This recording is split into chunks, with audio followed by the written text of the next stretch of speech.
Բարև ձեզ, ես Մխիթ Մատեոսյանն եմ, Yandex-ի վարորդ եմ արդեն համարյա 8-9 ամիս է, ոնց Հայաստանն եմ վերադարձել, սկսել եմ քշել։ Տեսեք, այսօրվա դրությամբ մեր կառավարությունը խոսում է ահավոր ներդրումների մասին, բայց չի խոսում, որ Yandex-ը ամեն ամիս ամեն մարդուց ամենակիչը 200-250 հազար, ամեն վարորդից ամենակիչը 250 հազար, ուղղակի չկներեք այս բառից համար, ուրիշ տարբերակ չկա այստեղ, այսպես ասելու, քերում է։ Տոկոսադրույքը սկզբից, որ Yandex-ը նոր եկավ Հայաստան, բոլորս հիշում ենք, չէ՞, սկզբից առանց տոկոսեր, հետո 3-4% ու բարձրացավ կամաց, այս պահին տոկոսադրույքը մինիմալը կազմում է 25%։ Այսինքն վարորդը հաշվարկում ես, եթե մեկը որ ես արենդով օրավարձով քշող մարդ եմ, հաշվարկը կատարում եմ օրվա վերջում, ես քշում եմ օրինակ 30-35 հազար դրամի համար, ժողովուրդը մտածում են թե այս վարորդը այսպես թիվը աշխատում, փողը աշխատում, բայց իտոգում որ հաշվարկը կատարում ես արենդը հանում ես կամ եթե դաժե քո մեքենան է, այդ մեքենան ունի մաշվածության ինչ որ աստիճան, որը ամեն անգամ ամեն պատվեր կատարելուց այդ մեքենայի վրան ինչ որ մի բան փոխվում է։ Ամեն անգամ ճիշտ է, դու այդ մեքենան չես կանգնեցնում ինչ որ ռեմոնտի, բայց այդ մեքենան էլի մաշվածությունը ձեռք է բերում։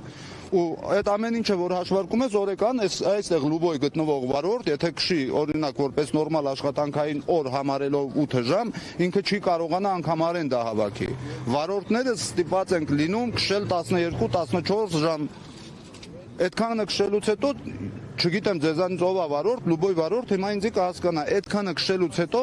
վարորդը անգամ եթե չի օգտագործել ալկոհոլ կամ ինչ-որ մի բան, բայց նա չի կարող ստապ լինել, որովհետև նրա մեջ էլ ուժ չկա։ Շատ հաճախ, չգիտեմ հիմա վարորդները կխոսեն, չեն խոսի, շատ հաճախ տուն գնալուց մարդ չի կարողանում մեքենայից իջնի ուղիղ կանի, որովհետև ստիպված է 13-14 ժամ քշի, որ կարողանա արենդը տա, որ կարողանա իրան մի քիչ պահի։ Դրանով հանդերձ մենք պետությանը ես ամիսը քշում եմ օրինակի համար ես ձմեռվա ամիսներն էր, նեղ ամիսներն էր, քիչ էր գործը, քշել եմ ընդամենը ասենք 3-400 հազար, չէ, այդ մաքուրը 3-400 հազար, դե այդ մաքուրի մեջ արենդն էլ որ հանում ես, այդ մաքուրն էլ չի մնում։ Մխիթար, ձեզ մի հարց տամ, այսօրվա բողոքի ակցիայի թեման, որ չեք կարողանում օգտվել առողջապահության պետական ապահովությունից, ճիշտ է։ Տեսեք, այսօրվա բողոքի թեման ընդհանուր օնլայն սերվիսում տաքսի ծառայություններ մատուցող ընկերությունների դեմ են։ Իհարկե այսօր մոնոպոլիան պատկանում է Yandex-ին, ես չգիտեմ կոնկրետ այս կառավարության հետ Yandex-ը ում է փող տալի, որ սենց ազատ կարում է մարդկանց քերի, բայց այն որ փող է տալի կամ այն որ կառավարությունը փայի մեջ է, ես որպես մարդ, որը հաստատ չեմ կարող ասել ով, բայց չի լինում նման բան, որ կարանան մտնեն երկիրը քերեն, երկրի մեջ այդքան քերեն ու կառավարությունը այդքան չնկատի։ 120 հազար աշխատող ամենակիչը վարորդ կա, որից հասկացան 40 հազարը թող լինի 30-40 հազարը թող լինեն ոստիկանները, այն մյուս աշխատողները, ովքեր գործից հետո հելնում են ուղակի մի երկու գործ անեն, գնան տուն, բայց այն մարդիկ, որպես հիմնական աշխատանք աշխատում են վարորդ, քշում են տաքսի, այդ մարդիկ մենք պահանջում ենք, որ պետությանը մենք հարկ ենք մուծում։ Եթե ինքը մեզանից վերցնում է որպես տաքսի շոֆեր, ես մարդ եմ, ինքը ինձանից որպես տաքսու վարորդ վերցնում է հարկ։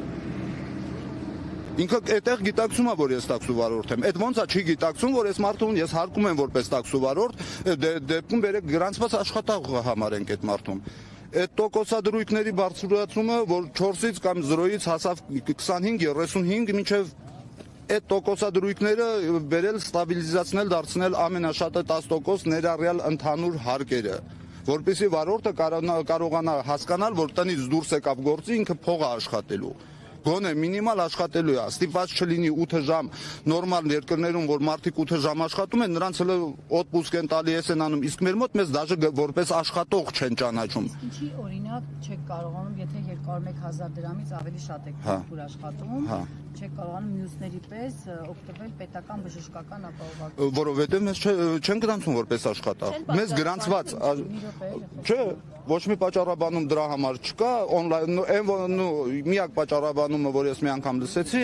որ դա օնլայն տիրույթ է։ Նույն այդ օնլայն տիրույթից դու կարողանում ես այդ մարդուն հարկի ենթարկել։ Ամեն մի կատարած պատվեր հարկի ենթարկվում է նույն այդ օնլայն տիրույթում, բայց նույն այդ օնլայն տիրույթից իրանք չեն կարող մեզ գրանցված աշխատող համարել։ Ինչքան է հարկը։ 4.5% էս պահին, եթե ես ճիշտ եմ հիշում։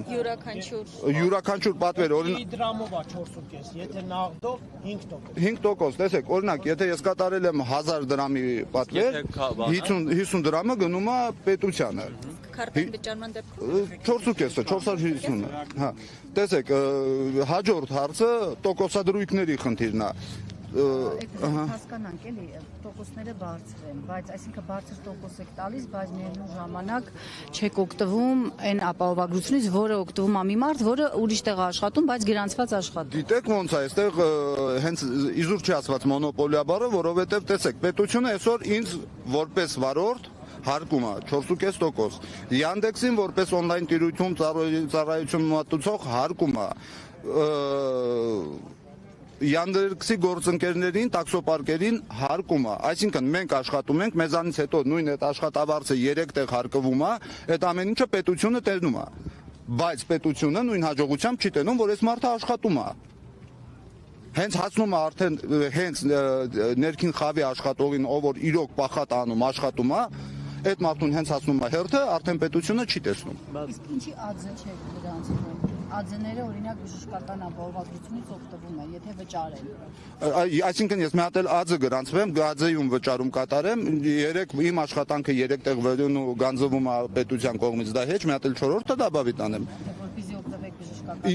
Հենց դա է մեր պահանջը, որ եթե արդեն իրանք մեզ հարկում են որպես աշխատող, թող բարի լինեն, գրանցեն որպես աշխատող, հասկանալով, որ կա մարդիկ, որ ամսվա մեջ կարող է ընդհանուրը 100,000, 150,000 ուղակի գործից հետո քշեն, որպեսզի այդ մարդիկ չխառնվեն մեր հետ, ովքեր աշխատում են տաքսում որպես հիմնական գործ։ Թող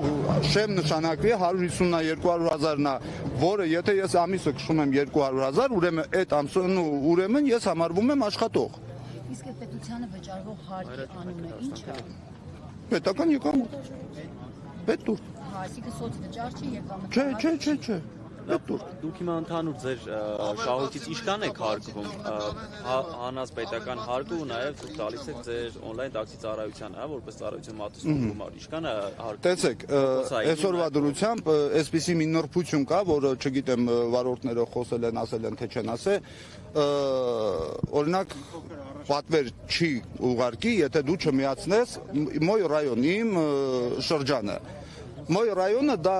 պլյուս 25% իրենց հարկին, պլյուս եւս 1-ից 9%, այսինքն 34% մաքսիմալ կարողանում է գանձել Yandex-ը։ Միջինում ինչքան։ Միջինում եթե մարդ ժամանակ ունի, ասենք 16 ժամ դուրսը պրոստը մեքենայի մեջ, քնի մեքենայի մեջ, ուտի մեքենայի հետ պսակվի մնա մեքենայի մեջ, ու այդ մարդը ասենք 16 ժամ մնացողը չի միացնում պրինցիպից դուրս գալով այդ բանը, բայց էլի մինիմալը 25% գանձվում է։ Դա մենակ Yandex-ը։ Նշեցիք, որ կառավարությունը փայ ունի, նկատի ունեք մի փոքր կման։ Իհարկե նկատի ունենում։ Տեսնում եք, պատկերացրեք 120,000 վարորդ աշխատում է ու այսպես ասած միջինացված որ ասեմ,